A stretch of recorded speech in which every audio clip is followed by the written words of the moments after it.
The mint julep. Kentucky's official cocktail since 1938, but older than the Republic itself.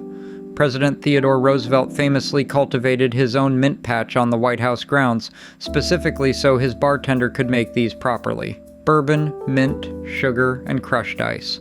Teddy drank them in silver cups. 3 ingredients and a pile of ice. Kentucky bourbon, fresh mint leaves, simple syrup, and a generous mountain of crushed ice. Start with 2 ounces of Kentucky bourbon. Woodford Reserve is the premium Darby pour. Maker's Mark is softer, wheated, and goes down easy. Buffalo Trace is the balanced classic. Anything over 90 proof stands up well to all that crushed ice.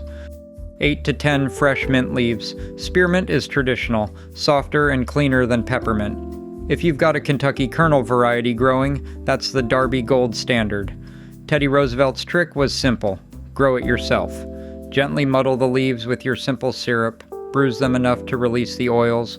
Don't pulverize. Half an ounce of simple syrup. Classic 1-to-1 is fine. Equal parts sugar and hot water, stirred until it dissolves. A 2-to-1 rich syrup keeps the drink cleaner without watering it down. Or pre-infuse your syrup with mint for a shortcut with extra depth. Put your muddled mint and syrup in the bottom of a silver julep cup, or a rocks glass if you don't have one. Fill the cup completely with crushed ice.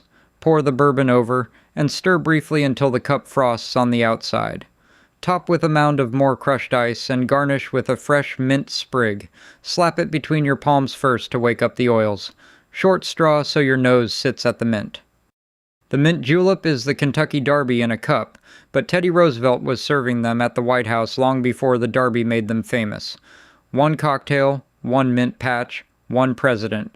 Drink like a Roosevelt. And please, use the straw. Come back and sit down for another drink soon.